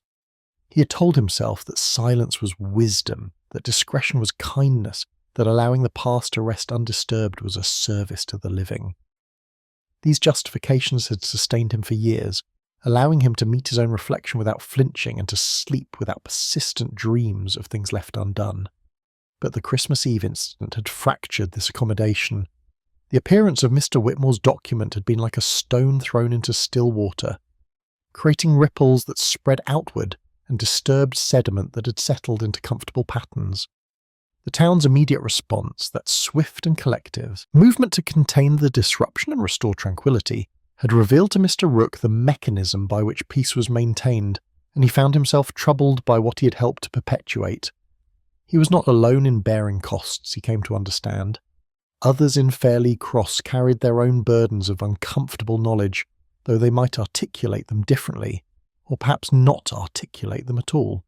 Miss Eleanor Finch, with her persistent uncertainty about whether the parish had done all it might have done, the Reverend Brace with his perspiration and his carefully chosen words that said much about spiritual guidance while avoiding specific moral judgments, even Mrs. Morven, whose assurance might mask a recognition that efficiency and righteousness were not always synonymous. Each had chosen peace over disruption, and each paid some price for that choice, though the prices varied according to temperament and circumstance. Miss Finch paid in self-doubt, the Reverend in theological discomfort, Mrs. Morven, perhaps in a hardness of manner that protected her from examining her own actions too closely. These were the subtle erosions of character that maintaining convenient fictions required, the small compromises that accumulated over years into significant moral debts. Mr. Rook found himself, during this period of reflection, seeking out those who shared his disquiet, though he did so with characteristic indirection. He did not organise meetings or initiate dramatic conversations. Rather, he created opportunities for others to speak if they wished, and listened with attention when they chose to do so. It was Miss Finch who proved most willing to acknowledge her own uncertainty. He encountered her again at the lending library, where she had come to return books on household economy and collect volumes on entirely different subjects, a shift that suggested some internal restlessness that practical matters could not satisfy. "Mr. Rook," she greeted him with less than her usual diffidence. "I have been thinking about our previous conversation, about the Hartley family, about what might have been done differently." "As have I, Miss Finch. I do not mean to suggest that anyone acted with malice. I believe we all thought we were doing what was best, but I wonder if what was best for the community was truly best for that particular family. The distinction troubles me. It should trouble us all." She regarded him with the eyes that held both gratitude and apprehension, as though relieved to find her doubts shared, but frightened of where shared doubt might lead. What can be done now, after so many years? We cannot undo what was done. We cannot restore what was taken, if indeed anything was taken rather than fairly exchanged. I am not even certain what justice would look like in such circumstances. Perhaps justice begins with honest acknowledgement, Miss Finch, with ceasing to pretend that all was well when it was not. But acknowledgement disturbs peace. And is not peace valuable? Do we not owe something to the living as well as to the memory of those who have gone? This was the essential question, and Mr. Rook had no simple answer to offer. He could only express his growing conviction that false peace was more costly than honest discomfort, and that a community built on convenient fictions might appear tranquil, but lack the moral foundation required for genuine harmony. They parted with understanding between them, though without resolution. Miss Finch returned to her cottage bearing the books that she would read without full attention, her mind occupied with questions that admitted no easy answers. Mr. Rook walked home through the gathering dusk, feeling the weight of shared burden slightly diminished by the sharing itself. The Reverend Brace proved less willing to engage directly with the matter, though his sermons during this period took on a quality of veiled anxiety that perceptive listeners might have detected. He spoke much of forgiveness, of the mercy that covers past sins, of the wisdom of leaving judgment to powers higher than human understanding. He did not mention the Hartley family by name, but those who knew him well understood that his theological ruminations had acquired a personal dimension that they had previously lacked. Mr. Rook attended these sermons and listened with the careful attention he brought to all discourse that revealed more than its speaker intended. He heard in the Reverend's words a man wrestling with his own conscience, attempting to reconcile his role as spiritual guide with his participation in events that sat uneasily with his professed values. The Reverend had counselled discretion rather than justice, peace rather than confrontation, and now he faced the possibility that his counsel, however well-intentioned, might have served expediency more than righteousness. Even Mr. Lambert, that most satisfied of men, showed subtle signs of disquiet during this period. Mr. Rooke observed him at the market, speaking with uncharacteristic defensiveness about the improvements he had made to the former Hartley property, as though seeking confirmation that his stewardship justified his acquisition. The land produced well under his management, certainly. The cottage had been rebuilt to standards that the Hartley family could never have afforded. Was this not, in its way, a validation of the original transfer? Did not the productive use of resources argue for the wisdom of placing them in capable hands? These were the arguments of a man who needed to believe he had acted honourably, and Mr. Rooke felt something approaching pity for him. Mr. Lambert had done nothing illegal. He had paid the agreed price, managed the property well, and prospered without obvious injury to others. Yet he sensed, perhaps, that legal correctness and moral rightness were not identical, and that prosperity gained from another's necessity carried obligations that mere payment might not satisfy. The quiet cost of keeping peace, Mr. Rooke came to understand, was paid not in single dramatic moments, but in the accumulated weight of small silences, in the gradual hardening of conscience required to maintain comfortable fictions, and in the loneliness of those who knew better but lacked the courage or conviction to speak. It was paid in Miss Finch's perpetual uncertainty, in the Reverend's anxious sermons, in Mr. Lambert's defensive justifications, and in Mr. Rooke's own long years of careful discretion. Most of all, it was paid in the absence of the Hartley family themselves, who had been removed from the community not through violence or dramatic injustice, but through the quiet operation of social mechanisms that valued order over equity and convenience over compassion. They had paid with their home, their place in the community, and their presence in its collective memory. These were costs that could not be measured in pounds and pence, yet they were no less real for being tangible. As February drew toward its close and the first hints of spring began to assert themselves in longer days and slightly warmer air, Mr. Rooke found himself arriving at a clarity of purpose that had eluded him during the confusion of initial discovery. He could not restore what had been taken from the Hartley family. He could not undo the decisions made 20 years earlier, but he could perhaps ensure that those decisions were remembered honestly rather than concealed beneath layers of convenient explanation. This would disturb the peace, of that he had no doubt. But the peace he would disturb was false peace, built on silence rather than resolution, and its continuation required ongoing payments from those whose consciences would not allow complete forgetfulness. To end that false peace, to replace it with honest acknowledgement and whatever genuine reconciliation might prove possible, this seemed to Mr. Rooke a worthwhile trade, even if it meant shouldering disapproval and disturbing the comfortable routines of Fairley Cross. The cost of keeping peace, he concluded, had become too high. It was time to pay instead the cost of seeking truth, and to hope that what followed, though uncomfortable, might prove more durable than what it replaced. Chapter 9. A Truth Met Without Resistance.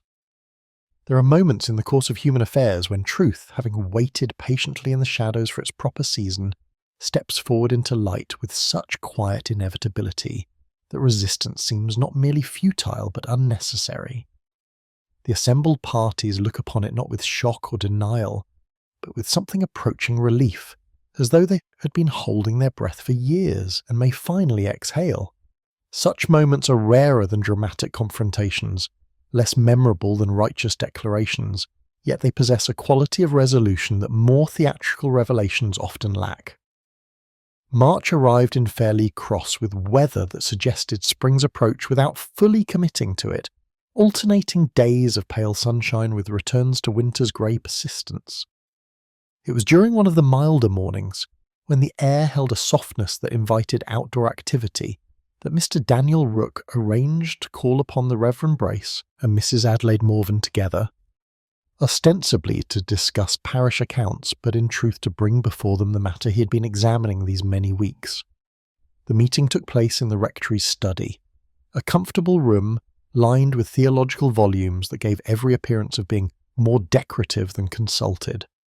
The Reverend received his guests with his customary nervous hospitality, offering tea and apologising for the temperature of the room, which was perfectly adequate but provided him with something to fuss over while his apprehension sought outlet.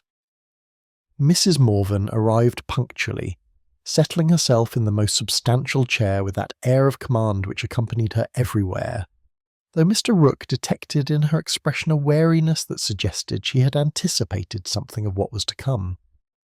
They proceeded through the nominal business with admirable efficiency, reviewing expenditures and receipts with the thoroughness that such matters deserved. It was only after the account books had been closed and set aside, when a second round of tea had been poured, and the Reverend had exhausted his capacity for postponement through trivial observations, that Mr. Rook introduced the true subject of his visit. "I wish to speak," he began, his tone conversational rather than accusatory, "about the Hartley Lane affair." The effect of these words upon his companions was immediate, though not dramatic. The Reverend's teacup rattled slightly in its saucer. Mrs. Morven's posture, already erect, became positively rigid. Neither spoke, and their silence was permission for him to continue.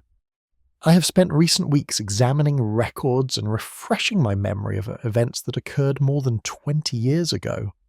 I have spoken with various persons who were involved in or aware of those events, and I have come to understand that what we have told ourselves about the Hartley family's departure does not accord entirely with what actually transpired.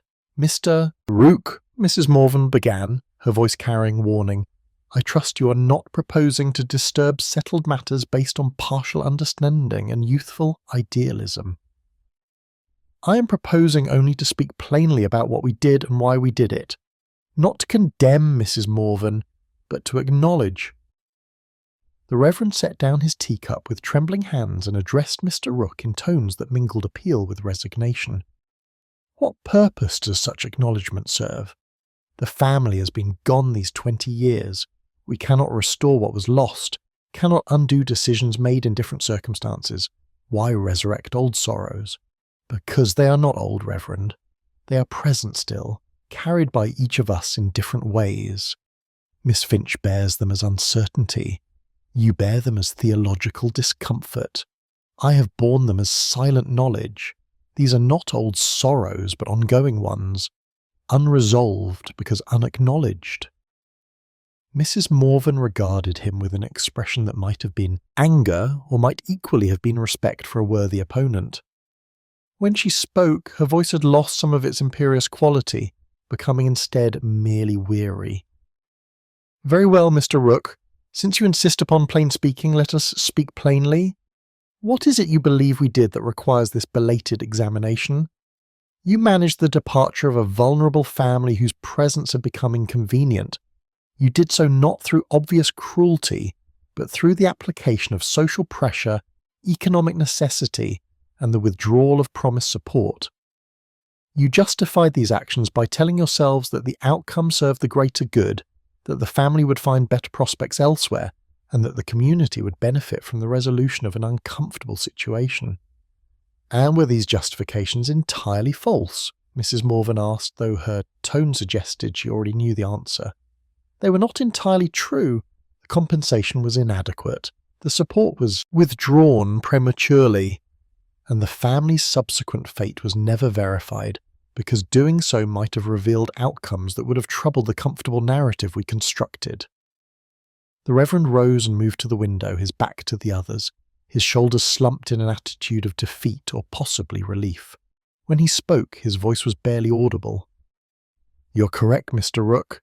In all particulars, you're correct. We chose convenience over justice. We chose our own peace over their welfare. And we have lived with that choice by pretending it was something other than what it truly was." Mrs. Morven did not speak immediately. She sat very still, her hands folded in her lap, her gaze directed at some point beyond the room's confines. When she finally addressed Mr. Rook, her voice held a quality he had not heard from her before, something approaching vulnerability. "I believed I was being practical. I believed that sentiment must not override necessity, that hard decisions required hard minds, and that my role was to facilitate outcomes that served the community's interests. I have never doubted the rightness of those beliefs, until recently, until Christmas Eve, if I am honest. when that wretched document appeared, and I saw reflected in the faces around me not agreement, bent, but complicity. We are all complicit, Mrs. Morven. That is precisely my point. Not one of us bears sole responsibility, yet neither is any of us entirely innocent. We acted collectively to produce an outcome that benefited some while harming others, and we have maintained collective clearance to avoid examining that harm. What do you propose we do? The Reverend asked, turning from the window. Confession is well and good, Mr. Rook, but it must lead somewhere beyond itself, or it becomes merely self-indulgence. This was the question Mr. Rook had anticipated, and he answered it with the careful consideration it deserved. I propose we acknowledge what was done publicly and without equivocation. I propose we attempt to locate the Hartley family or their descendants, to learn their fate and offer whatever restitution may be appropriate. And I propose we establish some memorial or recognition that ensures this family is not forgotten, that their displacement is recorded honestly in the community's memory. You ask us to admit error, Mrs. Morven observed, to damage our reputations and disturb the town's tranquillity for the sake of people who may no longer even remember Fairley Cross. I ask us to behave honourably, even belatedly. Reputation and tranquillity built on concealment are not worth preserving. A long silence followed these words, broken only by the ticking of the mantel clock and the distant sound of a cart passing in the lane beyond. The three persons in that study each wrestled with their own thoughts, their own resistances, their own recognition that the moment for comfortable evasion had passed. It was Mrs. Morven who spoke first, and her words surprised even herself, emerging with a decisiveness that suggested the internal struggle had been briefer than might have been expected. Very well, Mr. Rook. I do not entirely agree with your characterization of events, but neither can I entirely refute it. If you believe acknowledgement and restitution are required, I will not oppose you. Indeed, I will assist you, though I reserve the right to present matters in terms that are accurate without being needlessly inflammatory. The Reverend turned from the window, his expression showing visible relief mixed with apprehension. I too will support this endeavour, though I confess I fear the consequences. The town will not thank us for disturbing its peace. But perhaps peace built on silence is not worth having. Perhaps true peace requires honest foundation. Mr. Rook felt something release within him, a tension he had carried so long he had ceased to notice its weight. He had expected resistance, argument, possibly outright refusal. Instead, he had found what he had not dared to hope for: recognition without defensiveness, acknowledgement without elaborate justification, and willingness to act even when action proved uncomfortable. "Thank you," he said simply. "Both of you. I know this is not easy." "Ease," Mrs. Morven replied, with a slight smile that held more sadness than humour, "is overvalued, Mr. Rook. Righteousness is considerably more demanding, but rather more satisfying in the final reckoning." They spoke for another hour, discussing practicalities and strategies, determining how best to approach the matter publicly, and what steps might be taken to locate the Hartley family or learn their fate. The conversation was businesslike rather than emotional, focused on what could be done rather than what might have been done differently in the past. As Mr. Rook departed the rectory in the late afternoon, the pale sun breaking through clouds in a manner that seemed almost symbolic, he reflected that truth had indeed been met without resistance, not because resistance was impossible, but because those who might have resisted had discovered they lacked appetite for continued concealment. They had carried their burden long enough. They were ready at last to set it down. The work ahead would not be simple.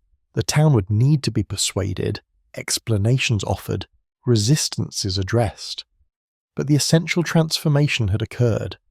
The truth was no longer a secret kept by individuals, but a shared recognition that would shape whatever came next. And what came next, Mr. Prokos and Mr. Rook believed with cautious hope, might prove more honest and therefore more enduring than what it would replace. Chapter 10: When Seeing Became a Kindness.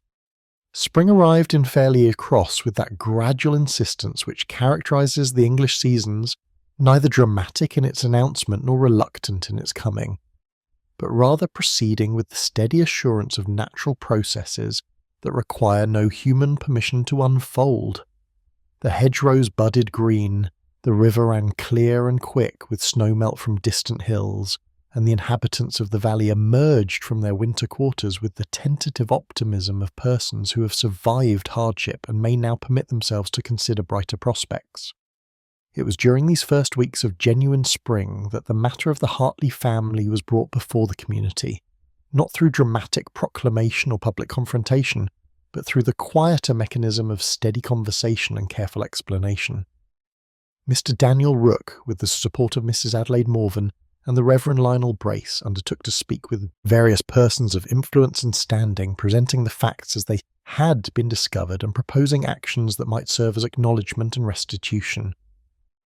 The response was neither uniform nor immediate. Some persons received the information with genuine surprise, having forgotten the affair entirely or never known its details. Others displayed the discomfort of those who had known more than they admitted, and now found their quiet complicity exposed to examination. A few resisted, arguing that old matters were best left undisturbed, and that the proposed action served no practical purpose beyond satisfying abstract principles that had little relevance to present circumstances. But the majority, when presented with plain facts and given time to consider them honestly, found themselves unable to defend the indefensible or justify the unjustifiable. They had not acted with malice 20 years earlier, but neither had they acted with full justice. They had prioritised their own convenience and comfort over the welfare of a vulnerable family. And this choice, however understandable in its context, could not be recast as entirely righteous merely because time had passed. Mr. Hugh Lambert proved unexpectedly receptive to the proposal for restitution. He met with Mr. Rooke in his farmhouse parlour, a prosperous room that reflected the productivity of the land he had acquired, and listened with an expression that moved from defensiveness to thoughtfulness as the full scope of the matter was explained. "I have told myself for 20 years," he said finally, "that I paid fairly and managed well, and both statements are true after their fashion. But fair payment to a person who has no choice is perhaps not so fair as I have claimed, and good management of land taken from those who could not afford to keep it is perhaps not so admirable as I have believed." He paused, looking out through the window toward fields that bore his name but had once borne another's. "What would you have me do, Mr. Rooke? I cannot return the land. My livelihood depends upon it now, but neither do I wish to profit from another's distress without acknowledging the debt. A monetary contribution toward whatever support the Hartley family might require, if they can be located, and perhaps the establishment of some small fund to assist families in similar circumstances, that they might not face the same impossible choices." Mr. Ashburn did slowly. "I can do that. I will do that. It will not erase what was done, but perhaps that it will serve as honest recognition of what was owed and never properly paid." The search for the Hartley family itself proved more difficult than the securing of the community agreement. Mrs. Elizabeth Hartley had indeed gone north, following leads that suggested her sister kept house for a merchant in Manchester. But the trail was old and cold, complicated by changes of address, failures of memory, and the general chaos that attends the lives of persons who move frequently in search of work and security. It was Miss Eleanor Finch who ultimately discovered the essential information through patient correspondence with northern parishes and charitable organisations. She wrote letters in her careful hand, explaining the situation without undue elaboration, and received replies that gradually assembled into a coherent narrative of the family's subsequent history. Mrs. Hartley had reached Manchester with her 3 children and the £42 from the property sale, plus the early termination payment from the parish. She had found work in a mill, hard labour that paid barely enough to keep the family housed and fed. The eldest daughter, Sarah, had entered service at age 14. The son, James, had been apprenticed to a printer. The youngest, Margaret, had died of fever at age 10, a victim of the overcrowded conditions and poor sanitation that characterized the working districts of industrial cities. Mrs. Hartley herself had survived into her 50s, never remarrying, maintaining her dignity despite circumstances that would have crushed less resilient persons. She had died 7 years ago, leaving behind Sarah, who had married a shopkeeper and lived modestly but respectably in Leeds, and James, who had established himself as a printer in Liverpool with a wife and 3 children of his own. This information arrived in Fairley Cross in late April, brought by her Miss Finch to a meeting that included Mr. Rooke, Mrs. Morven, the Reverend Brace, and several other prominent citizens. The reading of these details was conducted in silence, broken only by the rustle of paper and the occasional clearing of a throat that suggested suppressed emotion. "The child died," Miss Finch said quietly, stating what all could see in the written account.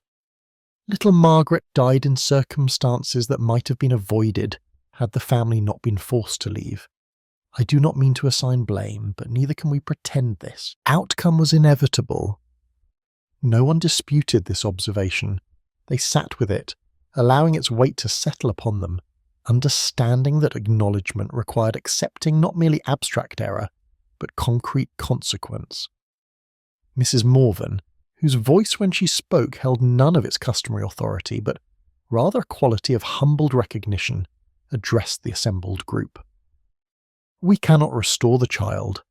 We cannot give back to Mrs. Hartley the years she spent in circumstances we would not have wished upon ourselves, but we can ensure that her surviving children and grandchildren know they are remembered, that their family's displacement is acknowledged, and that Fairley Cross recognises its debt to them." The practical arrangements followed naturally from this recognition.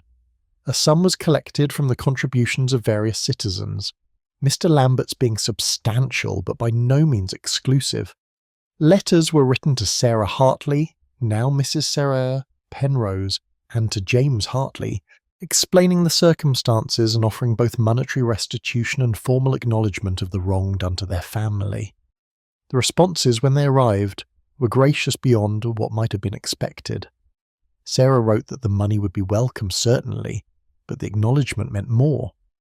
"My mother," she wrote, "spoke little of Fairley Cross in her later years, and when she did, it was with sadness rather than anger. She believed she had been forgotten. To know that she is now remembered honestly brings a comfort I had not anticipated." James's response was briefer but no less affecting. "The past cannot be changed," he wrote, "but honesty about it changes the present. I thank you for that honesty, belated though it may be." The establishment of a memorial proved more complex, requiring careful consideration of how best to honour the Hartley family, without creating the sort of dramatic monument that would sit uneasily with the town's character. It was finally decided to place a simple plaque in the churchyard, bearing the names of the family members and the dates of their residence in Fairley Cross, with an inscription that read, "In memory of the Hartley family, displaced 1843, may honest recognition replace comfortable forgetting." The unveiling of this memorial took place on a warm day in June, attended by a modest gathering that included most of the town's families. The Reverend spoke briefly but with genuine feeling about the importance of acknowledging past wrongs and the possibility of moral growth even in the face of irreversible harm. Mrs. Morven, at her own insistence, read aloud a statement accepting responsibility for her role in the family's displacement and expressing hope that the memorial would serve as a reminder of the cost of choosing convenience over justice. Mr. Rooke stood quietly among the gathered townspeople, observing the ceremony without seeking attention. He had played his part, spoken his truth, and set in motion the sequence of events that had led to this moment. What struck him most was not the drama of revelation or the satisfaction of vindication, but rather the gentle relief visible on so many faces around him. They had carried their burden silently, individually, and the act of setting it down collectively had lightened them all. Sarah Penrose travelled from Leeds to attend the memorial service, bringing her husband and 2 children. She was received with cautious warmth by a community uncertain how to greet someone they had wronged, but her own grace eased the awkwardness. She thanked them for their honesty, accepted their apologies with dignity, and observed that her mother would have been pleased to know she had not been forgotten. In the months that followed, Fairly Cross settled back into its rhythms, but with a subtle difference that observant persons might have detected. Conversations were fractionally more honest, acknowledgements of difficulty slightly more forthcoming, and the automatic move to preserve comfortable fiction somewhat less reflexive. The community had learned, or perhaps relearned, that seeing clearly could be a kindness, even when what was seen proved uncomfortable. Mr. Answer Hawke returned to his routines at the notary's office, his lodgings above the stationer's shop, his walks through the village lanes. He remained, to outward appearances, the same modest and helpful person he had always been. But those who knew him well, and they were more numerous now than before, detected in him a quality of settled peace that his previous correctness had lacked. He had kept faith with truth, and truth had rewarded him with the ability to meet his own reflection without flinching. The Christmas affair, which everyone had pretended not to see, had finally been seen clearly.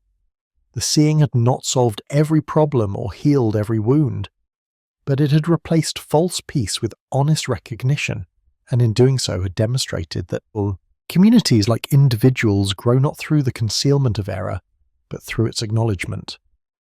As summer advanced and Fairly Cross went about its business under warming skies, the Hartley Memorial stood quietly in the churchyard, a modest stone that spoke plain truth. Passers-by paused before it occasionally, reading its inscription and reflecting on the stories it represented. Some felt guilt, others sadness, and a few perhaps resentment that old matters had been disturbed. But most felt something simpler and more valuable, the recognition that pretending not to see had cost them more than they had realized, and that choosing to see, even belatedly, had restored something essential to their community's character. The narrator, who has observed these events with sympathy and candour, must now take leave of Fairly Cross and its inhabitants. We leave them in better circumstances than we found them, not because every wrong has been righted, but because the will to acknowledge wrong has replaced the habit of convenient blindness. This, in its modest way, constitutes progress worth celebrating. And so we close this chronicle of a quiet mystery resolved through understanding rather than drama, reminding ourselves that the greatest mysteries are often not those of hidden crime but of hidden truth, and that the finest resolutions come not through clever detection, but through the courage to see what we have been avoiding, and having seen it, to act with whatever kindness and justice the moment allows. May we all, dear reader, find such courage when our own moment comes, and may we rest at last in the peace that honest seeing brings.